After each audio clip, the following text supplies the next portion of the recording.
Anda telah mengunduh podcast yang dipaparkan oleh Pendeta Dr. Erastus Sabdono ini dari truth.id/voice. Selamat mendengarkan podcast ini.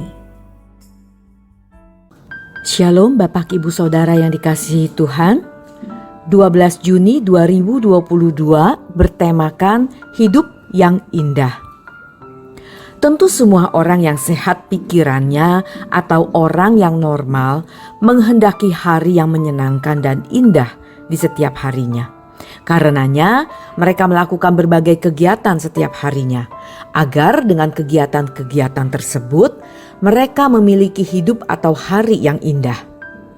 Namun kenyataannya kita melihat manusia tidak pernah puas dengan hari hidup yang dimilikinya. Kalau ia sudah bisa mencapai sesuatu yang dia pikir akan bisa membahagiakan dirinya, menjadikan hidup dan harinya indah, ternyata belum atau tidak, maka ia melakukan kegiatan lagi yang dia pikir dapat meningkatkan kualitas hidup, guna mencapai hidup dan hari yang indah. Dan manusia terus terperangkap dalam obsesinya, cita-cita dan keinginan tersebut, sampai tubuh menjadi rentan, tua, tidak mampu melakukan kegiatan apa-apa, dan kemudian berakhir pada kematian.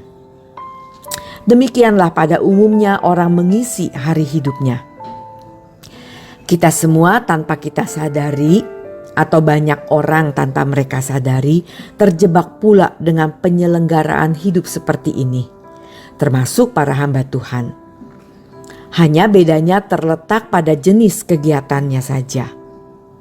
Yang lain menjadi pedagang, praktisi hukum, tenaga medis, atau pengajar di pendidikan umum.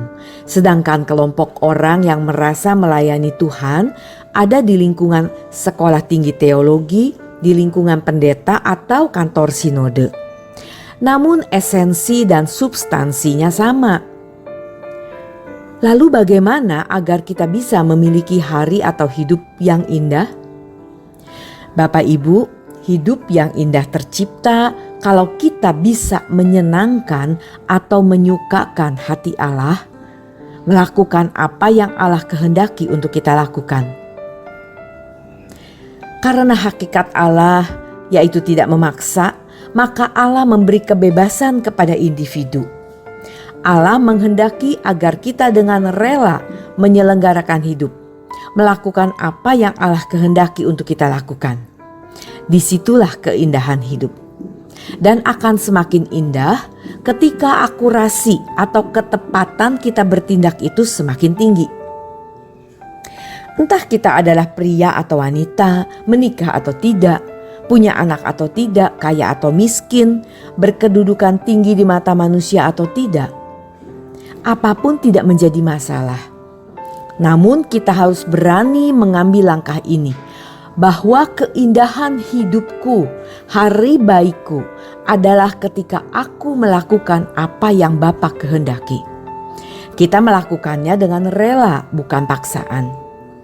Dan tentu ini perlu proses sinkronisasi, penyesuaian. Kita mensinkronkan kehendak kita pada kehendak Allah. Bukan Allah yang menyesuaikan diri kepada kita. Ini adalah tanggung jawab yang harus kita penuhi.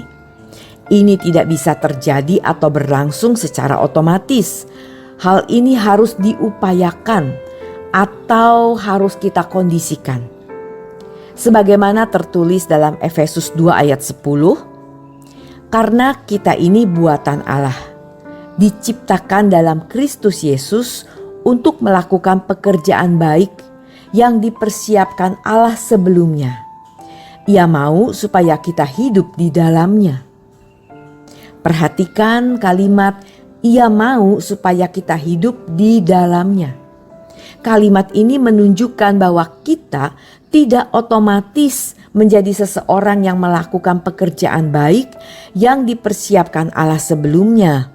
Maka kita harus mengupayakan bagaimana menjadi buatan Allah yang diciptakan dalam Kristus Yesus untuk melakukan pekerjaan baik yang dipersiapkan Allah sebelumnya. Jadi ada standar pekerjaan baik yang dipersiapkan Allah sebelumnya. Allah memiliki suatu standar kerajaan Allah. Jadi apa yang harus kita lakukan? Nah, Bapak Ibu, kalau kita membaca ayat-ayat sebelumnya dan kita lepaskan dari ayat ini, maka terkesan bahwa kasih karunia yang diberikan itu sudah otomatis membuat kita menjadi orang baik lalu selamat. Pada ayat 1 kita baca, kamu dahulu sudah mati karena pelanggaran-pelanggaran dan dosa-dosamu. Kata mati di sini artinya adalah keadaan di mana seseorang tidak mampu mencapai standar kerajaan Allah. Jangan kita membuat manusia berkeadaan fatalistis. Mengambil ayat dalam kitab Yesaya yang mengatakan semua manusia berdosa, kebaikannya seperti kain kotor. Jangan ini dikenakan kepada semua orang.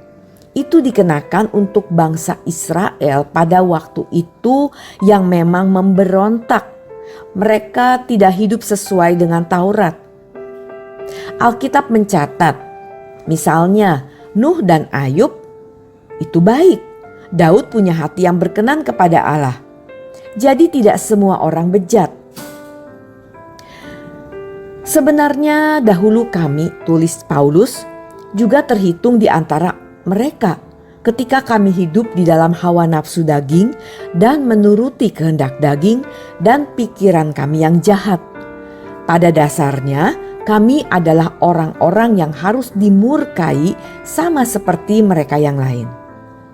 Padahal di surat Filipi, Paulus mengatakan, jika ditinjau dari Taurat, aku tidak bercacat.